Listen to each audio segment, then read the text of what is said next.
It's going. Talent to the set, please. Talent to the set. Here comes the talent. And Hi. what fashion he's giving today. Look okay? My mom made this. He looks wonderful. Special. You know, in a previous episode, I think ancestral trauma or something like that with my mom, we're wearing these. We're wearing these cardi coat look. I don't know if that's what the word is. Are you gonna see that big black knob in the front? Yeah, a little bit, yeah. Oh, see even that big black knob? You just have this way of saying things that I find. How would you see it? How would you say it? The mic? But now you're wearing one and you look very good. Thank you. But what about me? My mother-in-law made it for me. Power color. Power color. You look beautiful. So festive. I'm going to do a cross-legged today, I think, Derek Henry. Turn in slightly and give some shoulder. Do you want to go for lunch after this and get a sub? Yeah. Hi, I'm Vaness Henry. I'm a 6'2 manifestor. I'm Derek Henry, and I'm a 6'2 generator. And this is our show, On the Roof. We're going to go ahead and do one more, Henry. One more. We're going to go ahead and do one more. Please. You know, I'm going to do one. Saw something. She's in a festive outfit today. He's in his fall Power winter. Power color. Dare 39. Yeah. How do you feel? Good. Healthy. Yeah. Happy. Because 40 is like... I had a parent die at this age. So to me, it's like, oh, it's a very important age. And now with everything I study, there's a lot of people who aren't dealing with their shit that happened to them in their life. And it can kind of catch up to us at this time. There's been some deaths, right? Like people have been dying young and we're like, okay, that's starting to happen now. Shit. Yeah. Wow. Scary. Yep. Some deaths. We've been acquainted with death, but now getting a little bit older and you do hear of these like tragic stories, people passing away and there's like kids around and it's like awful, you know? So that's kind of why I think our health started to become very important to us. And like when you talk to people now and you're not on medication, they're like, what? Why is everyone on medication? I don't know. It's weird, eh? It's intense. Stressed and unhealthy, I guess. Throw a pill at it. Like we're the odd ones out that we don't take anything. Yeah, I'd rather like change my diet. Me too. Do whatever I can before I have to take a pill. So. What kind of lifestyle adjustments do I need to make and or dietary adjustments that better suit however I am? Because it's kind of like your life's caught up with you at this point. Like what we were doing, if it wasn't good for you, it's like it that catches up with you. You have to like kind of... Totally. Like I feel like in my 40s, I'm going to be more confident, more health. I've got way healthier with you in my 30s. Yeah. Like when we made this lifestyle adjustment over here, you can see it when you watch the show back too. It's wild. Yeah. Go look at our 2020 episode. Yikes. Or don't. But you know what? People change. Yeah. People grow. And that's what we see now in this show. Go look at how far we've come. There was an experience, actually. We had an experience with Hawk. He's like 10 and a half now. Seems young, still young, double digits, but young. But when do you get a child a device, a phone? Yeah. So I need to say a little thing about this. Like to keep on them at all times. I worked with a guy in finance like 20 years ago now. And there was a story that he said to me that he was dropping off, let's say his like tween son, 11 or 12 or something. He dropped the kid off to play hockey at the hockey rink and then kind of drove away to go to a meeting with a client. He had dropped the kid off at the wrong rink and the child had no way of getting a hold of anyone. And thankfully, another mom had made the same mistake when she was dropping off her kid. So she picked him up and her kid and brought them to the right rink and then was able to contact the dad. And the story really stayed with me because he was like, my child had a cell phone the next day. And I was like, he's too young. Like, what?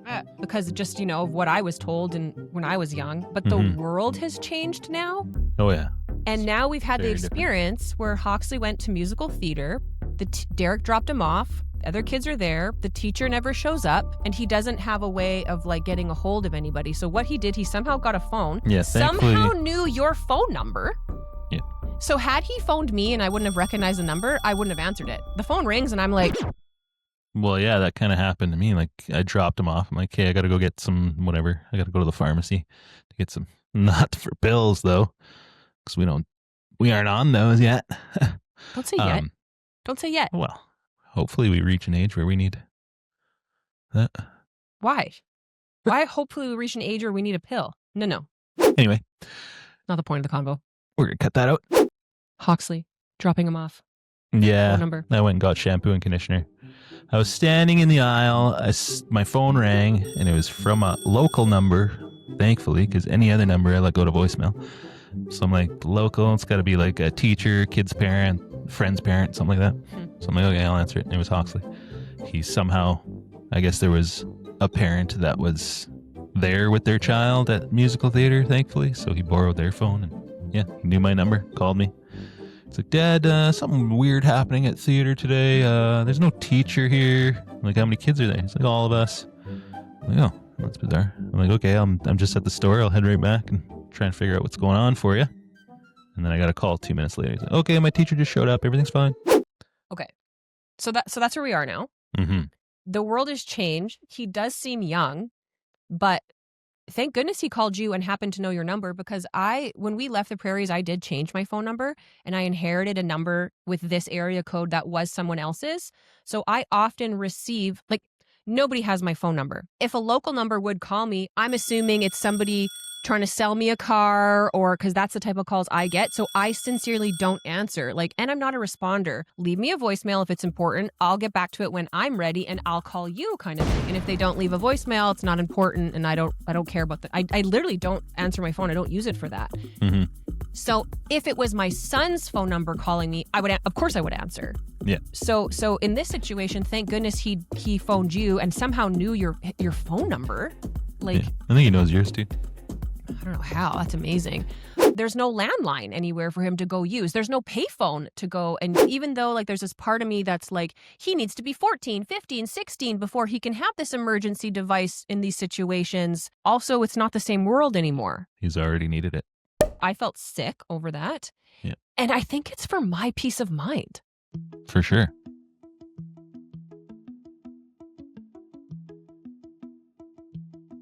So now I'm in this position where my colleague was 20 years ago. And I remember being like, your kid's too young. And he was like, he felt sick over having left him in the wrong place. Yeah. Yeah. And the same thing, the kid had no ability to get a hold of. Yeah. Hawk would be panicking. So I think that the reason I have any kind of resistance to this is because he seems young. Do I trust him? I don't want him to be on tech so much. And yeah, I think you got to figure out what the parameters of the device. But that experience didn't feel good for me, and I came to you this is where we are now, and you were kind of to me, well, the world is different now. Look at I think we talked about in last episode, babysitting, these young kids who come and babysit. There's no landline in the house if there's an emergency. I had so many different babysitters. Same. Now, there's not strangers coming into the house ever. No, I feel like my parents would just find random people that looked old enough Literally, to watch there was a child 12-year-olds babysitting me. Oh, what are you going to go find the iPad to, it's just a different... You got to leave one of the parents' cell phones behind, so and the babysitter can come. Yeah. Now, if there was a babysitter coming and they didn't have a cell phone, I'd be like, well, that doesn't feel safe. You can't have this job. Man, it seems so I kind of have a little war about it, because there's a lot of reasons why I wouldn't want him to have his own. But at the end of the day, I do think it's for my peace of mind that he could get a hold of me, because he has more independence now. Yeah, he's at the point where he's got extracurriculars after school, and he's it would be good for him to have, just so he can have his own independence. If you, needs to go with a friend's parent to go to something after school, or... I think my concern is that he would potentially abuse it, we hear about these kids are so on tech, and they use their devices all the time, and I wouldn't want him to have this in his backpack at school, and then at recess he's just sitting on his phone. Do you know what I mean? Yeah. Well, there's also that other time where, oh my god, what? Midday while he was at school. Oh yeah. Some friends' parents organized a little play thing after school, a little hangout for the boys. And so I called the school. I asked for Hawksley. And I think maybe every teacher has a phone in their classroom. But I think that's true, because he has phoned me from class before. And I'm like, what's happening? Which is that's different. Whatever, they tried to patch me through to his class. Didn't go through, so I went back to the office. I'm like, okay, could you tell Hawksley that he is to go home with so-and-so's mom after school? Well, you think the office got the message to him? No. I get a call from the kid's mom that's picking up the 3 boys to go for their play date. And she's like, hey, where's Hoxley? Where do you usually pick him up? I'm like, oh my God.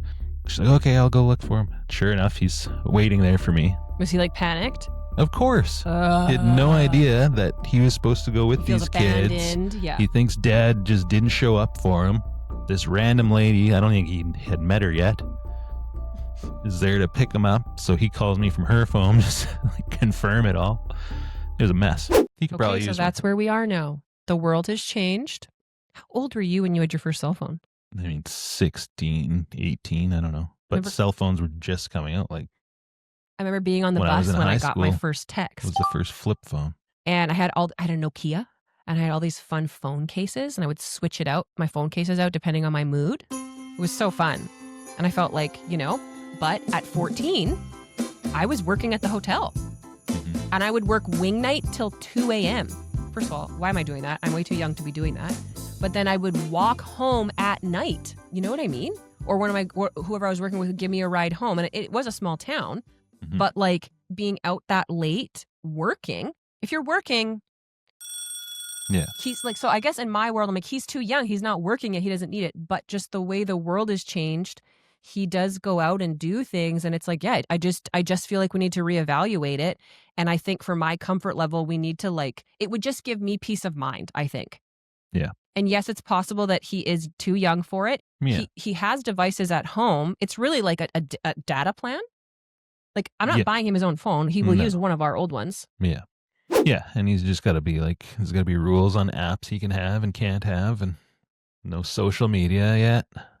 Right. Like you have to set it up for him for safety and everything that we're learning just about just the way social media but this isn't social media though. Like this is. But you can get all that on a smartphone. That's what I'm saying. You got to make sure that he's not downloading Snapchat and. Absolutely not. I saw that he was watching yesterday. He was watching this little show on the TV, and the creator was doing a deep kind of heartfelt post. It was presented as comedy, but then he was talking about comments online and how if you are putting yourself out there online in any way, here is the variance of type of feedback that you're going to get. And it was a very small percent of supportive, the number of people who actually subscribed and followed and that commented was a very small ratio. Mm-hmm. And that a huge portion of them were violent, abusive comments. And the creator was like, that's just going to happen. And there is no point in engaging with that whatsoever. You're not going to get anything out of it if you feel triggered. And it was quite a deep teaching. And I saw him really listening. So That's good. if somebody's already coming to the comments and they're wanting to say something negative to you, they're not open to being oh, I never thought of that. I understand. They've already made up their mind about you. Mhm. So there's truly no point in even engaging with them at all. And we put our kid on this show and we did have to have conversations because sometimes people will kind of say shit on your channel. If somebody ever wrote anything about my kid specifically, that's not allowed. It's not allowed to say anything about my family, specifically about my child. I will delete it or I will make an example of you on one of my episodes. This is not an invitation to do that. Because when you live in a public way, I've struggled with this a lot. I can really get. So I can't imagine that being on my baby. And then he wants to participate. And so That's it's what I worry about with the phones. yeah. And he has a totally open head. It's things would get in his head. I don't necessarily, it's not my personal philosophy to prevent our children from having these challenging experiences because we want to protect them. They're simply going to have these challenging experiences, especially in this day and age. So how can we prepare them to move through those challenges when they come up? How can we give them the tools, the equipment, the awareness on how to navigate the challenges? Because life is about challenges. Yeah. And I'm doing my child a disservice if I'm trying to protect him and prevent him from going into any type of challenge. So how can I set him up to have these experiences that are challenging sometimes and get the necessary wisdom out of it that he needs to get? Because I know it's a natural instinct to be my baby, protect my baby, But is that really serving these kids? I'm not saying we have to put them in a violent setting. Sorry, my love. You hit a... No problem. Thank you. Obviously, I'm not talking about putting them in a violent setting, but we can't avoid the challenges of life. They're going to happen. And it seems more loving to me to prepare my child to navigate that than to prevent him from going into that, and then he's really in a situation when the challenge does find him, which it will, and he's not equipped to handle it. And then that's where the breakdown happens. Yep. This is very serious. How can I lighten it up? We're thinking about getting our kid a cell phone. I'm not worried about his age now. I'm worried about the teenage years. I know. God, the teenage years are coming. But you know how, like, we know how toxic that world can be? Yeah. And so the Scary. idea of him going in it is like, oh my God, this is where we are now. Frightens me. Mm-hmm. And if we're in this era where a lot is digitized and he could make a living that way, like, you do have to learn it, and you do have to learn the safeties of it. Mm-hmm. I guess you just have to set your terms, and Yep. that's where we're at. Derek's 39, 40 next year. How old were you when we started this show? It was 2020, so 6 years ago. I thought you were going to be like, I was 20. I know we started in 2020. That's all I know. So Right, because it was COVID and it was lockdown, and I was like, let's make some art.